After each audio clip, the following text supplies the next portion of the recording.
Hey, good day. My name's Ramon Newman. I'm CEO founder of Mavericks, and this is what we're going to talk about. And I just wanted to give a little bit of a taste about my journey to where I got.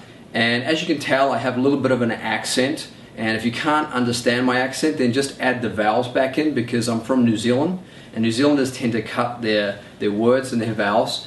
So the first couple of decades of my life, I grew up in New Zealand, and New Zealand's a very kind of simple and beautiful country, and the people are very simple, like a spade's a spade, men are men, and the sheep are scared. Well, the sheep aren't really scared, there's just a lot of them, and we love them, and they got great green grass. And basically, New Zealanders really love that physical challenge of life. And I'm going to show you a little clip, which we'll insert in this video, about the New Zealand All Black rugby team, which has been world champions for the last couple of tournaments. And they have what we call a welcoming the challenge dance. It's actually called the haka.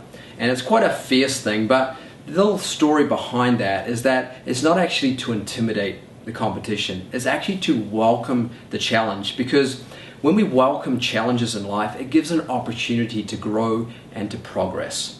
So I was pretty much a typical Kiwi kid. I was very physical and outdoors. I was a top competitive athlete. I ran 800 meters, 1500 meters, cross country, road race. I also played rugby, played both those sports for about a decade or so. And I won national, provincial, and regional titles in both those sports. I was pretty much physically as fit as you could be. Was quite of sound mental and emotional character, at least I thought so. Not sure about my family and friends, but I was pretty sensible about things. And I had an Olympic gold medal winning coach who believed that if I kept up my results and my training, there was no reason why I couldn't go to the Olympics and run a sub 4-minute mile in a very short period of time. That was his belief, and I was quite inspired by that. So in other parts of my life, I had a fantastic girlfriend, someone I believed and we believed we're going to spend a long time together, if not the rest of our lives. I was breezing through my university education and had a great social life, and really just had so much confidence and competence and ability and direction about where I was going that I believed I could fulfill a lot of things in a very short period of time.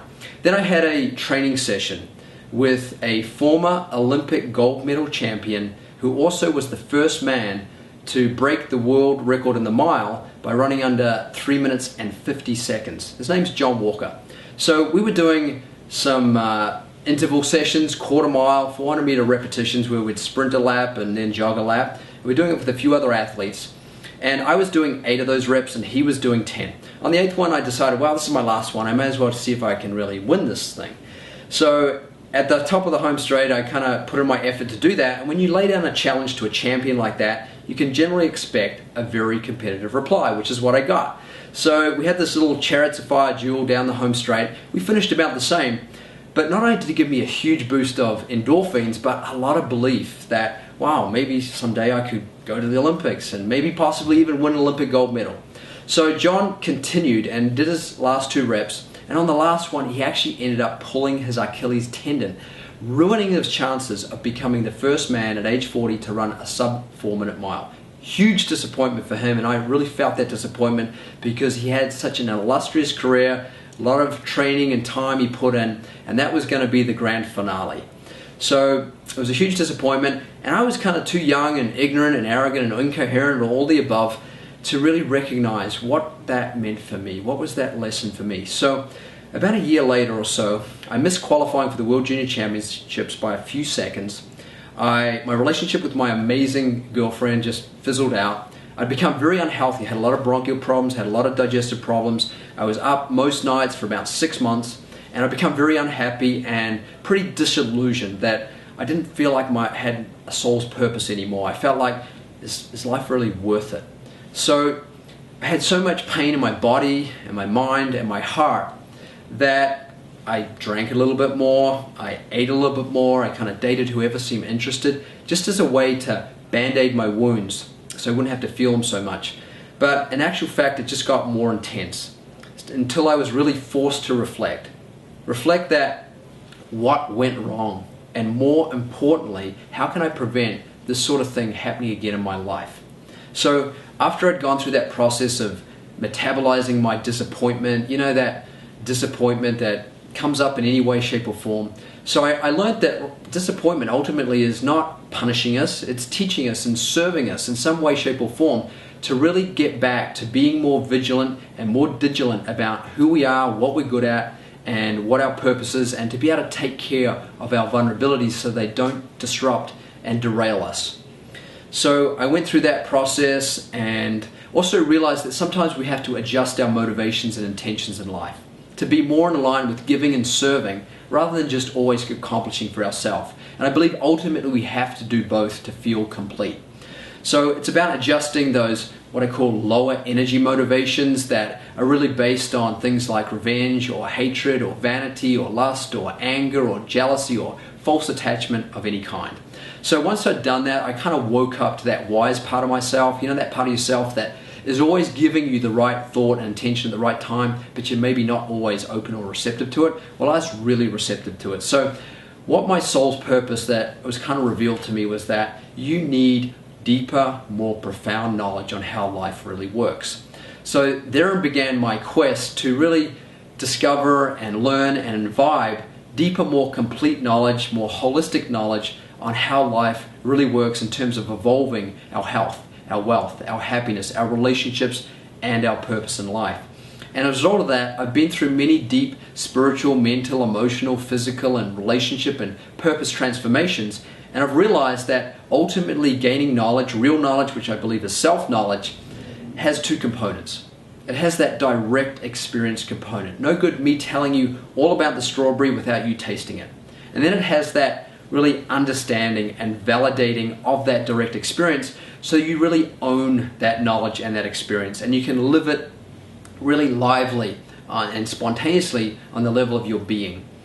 So I went through that process and I had come to America, in fact, to come to a university that really engaged the student not only learning knowledge but developing themselves on the inside, developing their brain potential so that they could absorb knowledge more easily and live it more spontaneously. And that was really fascinating to me. So I actually had a job there working in the marketing department, and I had a couple of side businesses I started in the environmental product business, but I really realized that I wasn't really fully engaged in this deeper search for more complete knowledge. So at the age of 25, I decided that I was going to sign up for this advanced full-time meditation program, which is 8 hours a day, 7 days a week, and I was committing to it for 1 year. And this was the real deal when it comes to silent monastic living. And part of my 25-year-old self was like, what the heck are you doing? Age of 25, my father in fact had just offered me a company car and a salary to come and work in his business. I was obviously giving up relations with the opposite sex, partying, meat, most worldly freedoms. But the other side of myself that really was commanding me at the time was I was so damn curious about that inner spiritual adventure, just that I'd been so curious about that outer adventure and physical adventure of running and rugby. So what ended up 1 year actually ended up being 10 years and tens of thousands or over 30,000 hours of deep silent meditation later. And in that process, you know, I'd experienced a lot of deep inner development and a lot of purification, but also a lot of amazing bliss that when you allow yourself to really experience those deeper and finer levels of yourself, that you realize, wow, this is where real fulfillment is. It's not based on anything external. So it was an amazing experience, and I felt like I was really contributing to the world in terms of generating coherence and peace and harmony on a very, very deep, unified level. And in fact, it was quite an intense experience because sometimes we were really held accountable for what was going on in the world. So it wasn't just a sit down and enjoy yourself. There was some work to do on that very deep level. So after 10 years, there was this impulse, this strong impulse that came to me that was really about returning to the world, this time from a more self-knowledge based perspective. And I really wanted to integrate very quickly. I didn't want to be any halfway space about it. So I came up with a few things in order to do that. One was New York City, the biggest and busiest marketplaces in the world, at least one of them, and an acting program, because I'd developed so much inner connection to my own silence and energy that I wanted to take that and integrate it with connection with others. And acting is all about great connection. And it just so happened that I was going to do this acting program right in the middle of the global financial crisis, 2007, 2008. So there I was in New York City, feeling like that scene at Iron Man 1 where Tony Stark has come out of the cave after building that Iron Man suit and escaping and coming back to the homeland. And he's in that car and he says to Pepper Potts, "Pepper, there's only really two things I really want right now. One is a cheeseburger." Now, I'd become a vegetarian, so I just wanted really some cheesecake and some of that fantastic New York pizza. And two, yeah, it was kind of exciting resuming my relations with the opposite sex after over a decade of abstinence.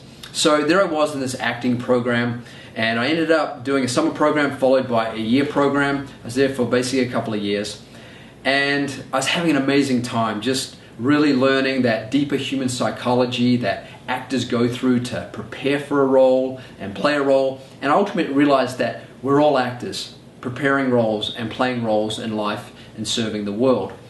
So, but at the same time, in light of my experience that I've been through as a competitive athlete and full-time meditating monk and what I was experiencing in this acting program, was that, and in light of what was going on in the global financial crisis, I really felt there was this calling within me to kind of serve leaders and being more protected in their process of achieving and progressing, because there was a lot of suffering going on as a result of some of the actions that leaders had taken before that crash had happened.